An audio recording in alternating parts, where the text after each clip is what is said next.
Guys, special treat, we're backstage. I want you to meet a really good friend of mine, Darius Rucker. For every stoplight I didn't make, every chance I did or I didn't take. Transition from rock to country.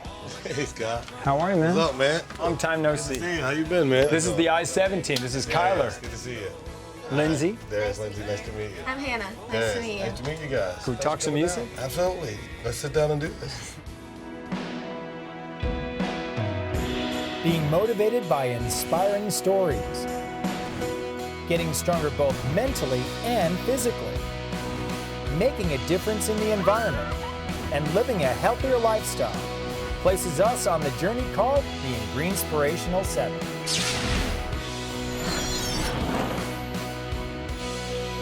Hi, I'm your host, Scott Savlov, and welcome to the Inspirational 7. We've created a series that gives you a fresh look at sports, fitness, nutrition, wellness, and the environment. Each week we'll have celebrities and experts that teach you how to stay fit, eat right, and make better choices. Now let's meet the cast of the Inspirational 7. My name is Holly. I'm Hunter. My name is Lindsay. My name is Kyler. My name is Cody. I'm Brandon. I'm Hannah. This is the Inspirational 7.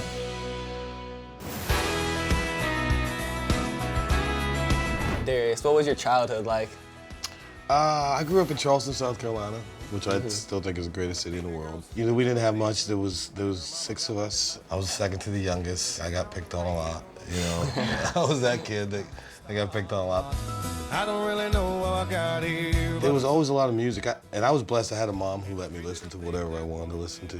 You know, like growing up, people telling you can't listen to country, you can't listen to rock, you can't listen to Kiss. You know, I can't listen to this or that. My mom always told me, you know, to listen to what I wanted to listen to, and always told my brothers and sisters to let me listen to what I wanted to listen to. Every stoplight I didn't make, every chance I did or I didn't take. It was for her, you know, I don't think I'd be here because I loved all that stuff when I was a kid. Who was your inspiration growing up?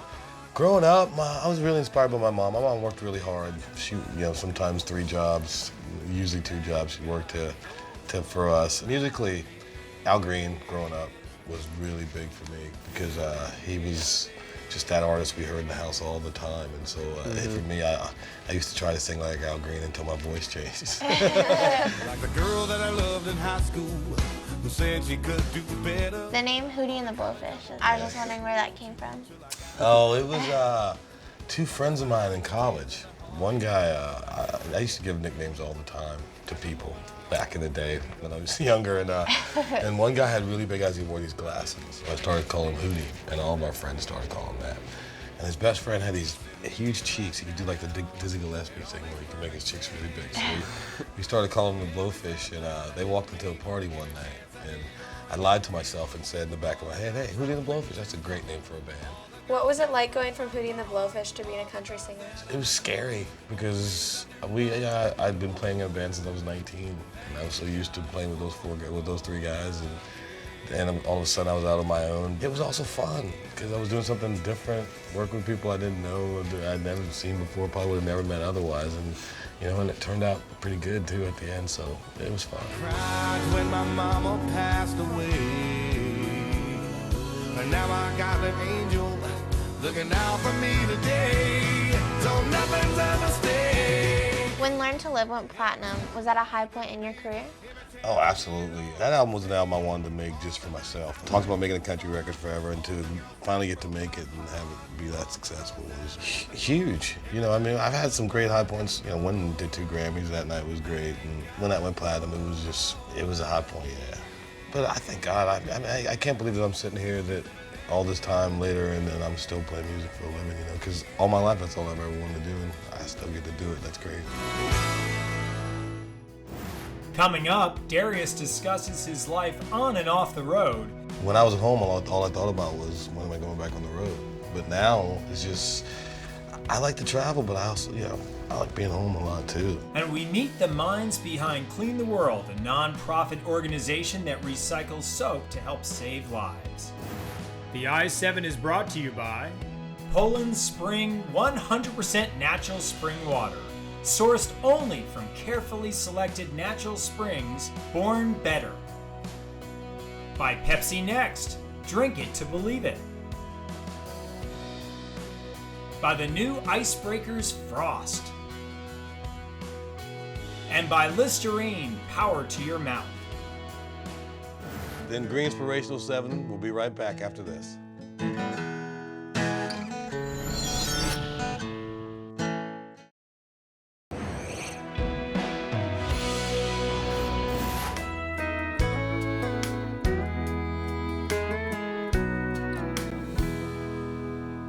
He didn't have to wake up.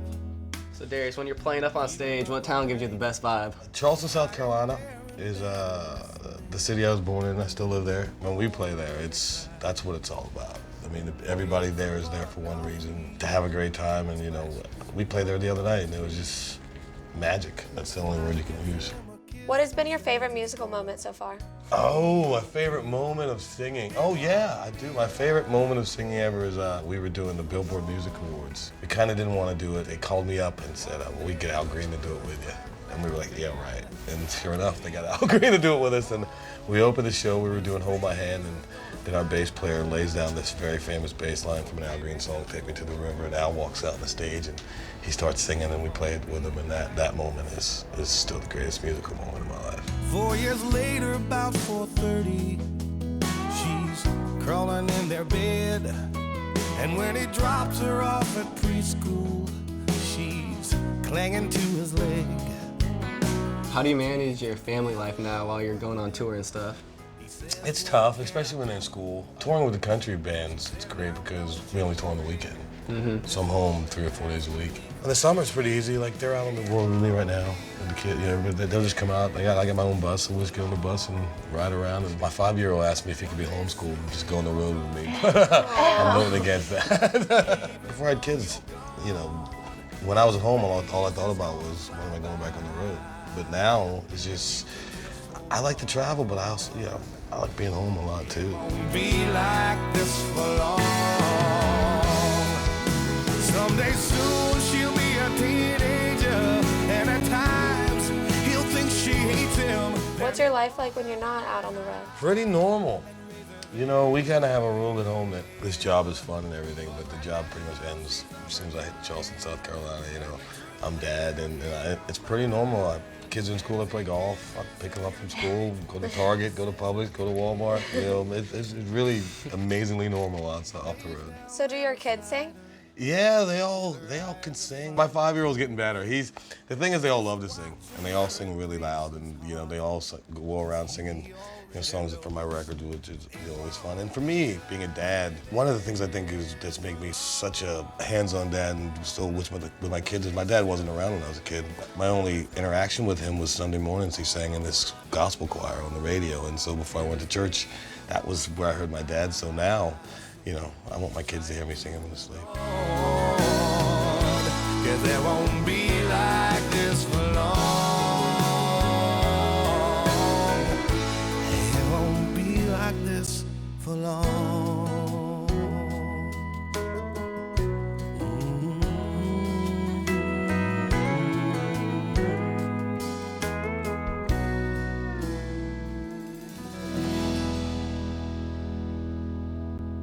And now we learn about an Orlando-based foundation called Clean the World, a recycling program that also helps save lives. What is Clean the World? So Clean the World is a nonprofit dedicated to saving lives by recycling hotel soap and shampoo that would have been left behind by guests that are staying in hotels and sending them into impoverished countries to prevent the spread of disease and illness. Literally one day I turned to Paul and said, what do you think happens to the soap and shampoo in these hotel rooms? And that actually led us down a road of investigation. And I think the most important piece there was really when Paul discovered what soap could be used for. We can make a huge impact with major soap intervention. We're talking about kids, the diarrheal disease and pneumonia mostly affects, and how we can actually save millions of lives. So here you have 9,000 children every single day that are dying to pneumonia and diarrheal disease, which are the #1 and #2 leading causes of death amongst children. Studies show that up to 60% of those deaths can be prevented with soap, and so it's something we take for granted that we use as a necessity that literally in these countries they just don't have, they don't use, and they don't know anything about. So we have a recycling program that goes into hotels. We set up recycling bins. As a housekeeper cleans a room after a checkout, they simply put the used soap in a bag, and they put the used shampoo, conditioner, lotion in another bag. That bag makes its way down to one of our recycling bins, and then we collect that bin. That bin gets shipped into one of our recycling centers. Once we get the product into our recycling centers, we go through an environmentally safe, hygienically safe recycling process to sterilize and clean those bars of soap for distribution. We've been to over 30 countries. We try and concentrate on countries that have high mortality rates due to diarrheal disease, as Paul was indicating, and pneumonia. In a little over a year, we've delivered almost 6 million bars of soap to children and families worldwide. We have prevented 340 tons of waste. These are hygiene products, soap, bottled amenities that would have otherwise been thrown into trash and ended up in landfills. We prevented that from happening, recycling and distributing to about 30 countries on every major continent. So in just a little over a year, it had some tremendous results. Besides hotels, how can the average person, how can they contribute? Hotel hotels. We only have 300 hotels right now in North America on board with our program. We're only in 100,000 rooms. There's 4.6 million hotel rooms in the United States alone.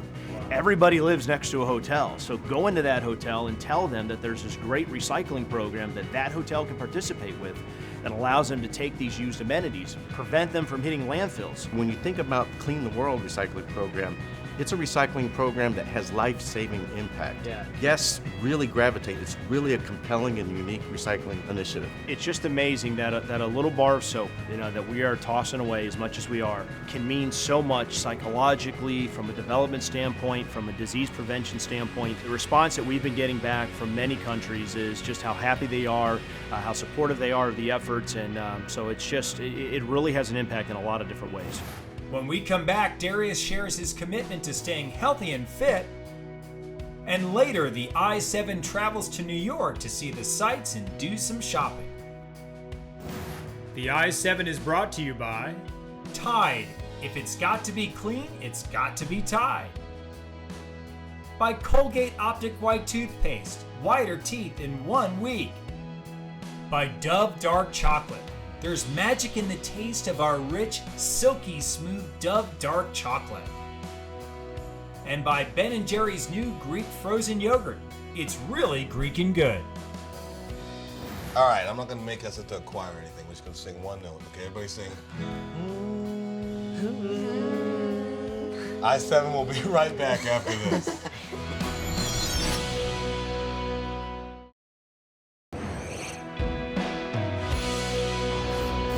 My third cup of coffee, the 5th time I said I'm sorry. The sun slowly peeking through the glass says we've been up all night. What would you tell someone who's aspiring to become a singer? First thing I would tell them is to finish school. Go to school, get your education, because even if you make it, you gotta know how to count your money. Even college. I mean, if I didn't go to college, I wouldn't be here because I would have never met the guys that I played with. And believe in yourself.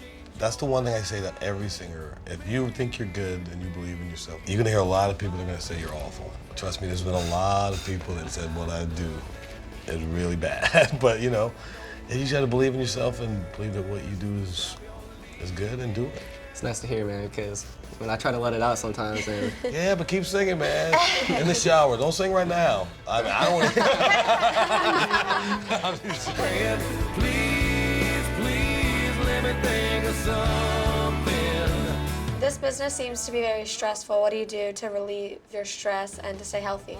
I just really just started about a year ago to really worry about my health and to get in better shape. And you eat better. We try to eat better, and it's great out here on tour with Brad Paisley, who I'm out with, because the dinners are very healthy and you eat better. But I just work out as much as I can. It's 5-6 days a week when I can. If I don't feel good about it. And that's why one of the reasons I want to do this show. I know your show is a lot about fitness. I really realize how better I feel every day. I wake up in the morning and I'm ready to go, and if I don't work out, I don't feel good about that. And my friends will tell you, Scott, who hosts the show, he'll tell you, I wasn't a workout guy. But now I love it now. If I don't do it, I don't feel good that day. Up next, Darius shares some final words of wisdom And the I-7 hits the Big Apple for all their shopping needs at Duane Reade.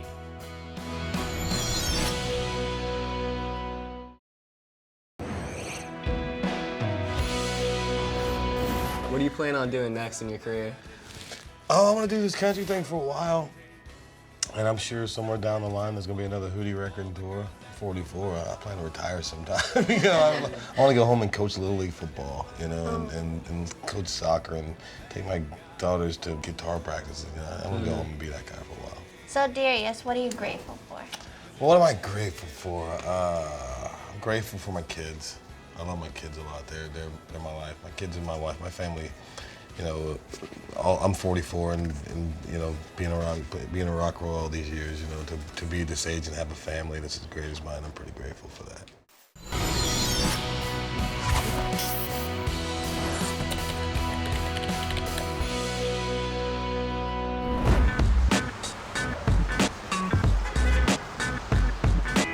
We are here in Midtown Manhattan. The I-7 team is walking the streets of New York City. And of course, it's me that has to go get the supplies. Where do I have to go? Right here at Duane Reade. Let's go in and shop. Hey Scott, how's it going?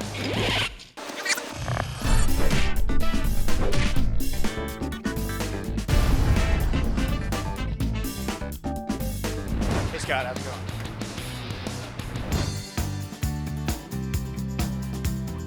All right, the I-7 is about making good choices. And while we're here at Duane Reade in New York, a good choice is to pick up Poland Spring water. Poland Spring's been around for 165 years, which means that their brand is sustained. It's good, clean tasting water. It's been selected from source streams in Maine. And it's been around for so long that we know that the brand is going to taste good. The last thing that you want to do is have anything with bad taste with 20-something-year-olds riding around in your car. For me, I'm going to grab this 12-pack to make sure each kid has their own bottle so they can have a water bottle for the ride. And let's keep shopping. Hey, now as the I-7 team travels, we have to be conscious of our health, not just for our bodies, but for our mouth as well. And our solution, Listerine Antiseptic. You rinse twice a day with this for 30 seconds. It helps get the germs out of your mouth. Rinse with Listerine Antiseptic, that does the job. I'm gonna get a couple of bottles and make sure that the kids are doing it. I've been doing it for years. Gotta make sure that they do it as well. All right, guys, now the I-7 team has sent me to get some soft drinks. I'm getting the new Pepsi Next. It's not a diet drink, but this has less calories, less sugar, which is fantastic for the I-7 team. And this doesn't have any bitter aftertaste, which a lot of times the diet drinks do. I'm gonna get a couple of these bottles for the I-7 team, and let's keep shopping. Now we need another solution for the I-7, non-carbonated products. How about this one, Sobe Life Water with coconut water. 80 calories, quite delicious. I'm gonna grab a couple of these for the gang, and let's keep on shopping. Now the I-7, we're an active group. We're always doing sports, we're interviewing people, we're getting ourselves dirty. Our solution, Tide. My wife uses it, so I know that these clothes, which we wear all the time as our uniforms on the I-7, gotta make sure that they're clean and they're ready for the next day. Our solution, Tide. Now I've got to get toothpaste for the I-7 team, and they've been talking to me about whitening their teeth. Our solution right here, Optic White. It's a new product. It's got hydrogen peroxide, kind of like the whitening strips. It'll get your teeth whiter in a week, which is pretty good. It's under $5. It helps remove plaque and germs from your mouth. It's a great product and a great solution for the I-7. All right, guys, to complement the Optic White toothpaste, you gotta get the Optic White toothbrush. It helps remove stains, it whitens your teeth, and it gets to those hard-to-reach places. I'm gonna get a couple of these, and let's keep shopping. While the I-7 is here in New York, I have several business meetings. I need to make sure I have fresh breath. The solution, Icebreakers Frost. The cooling crystals on the outside form a frost. Inside is a delicious mint that lasts a long time, keeps your breath nice and fresh.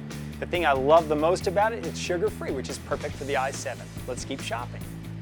All right, guys, take a look at this, the new Ben & Jerry's Greek frozen yogurt, made with real Greek yogurt and Ben & Jerry's flavors. What's not to love about that? I bet it even has the chunks that makes Ben & Jerry's ice cream special. I think I'm gonna get a couple of these strawberry shortcakes so that way the I-7 can try a few of these. Pretty Greek and good. All right, anybody who watches the i7 knows I love my chocolate. The Dove dark chocolate bars are fantastic. 1.4 ounces, so you got great size control. Now, a lot of times dark chocolate is bitter. Not this, it's silky, smooth, and tastes great. Is that all you need today, Scott? I have all the supplies I need. I've been here at 52nd and Broadway at Duane Reade, where they make New York City shopping easier. And we'll see you the next time on the i7.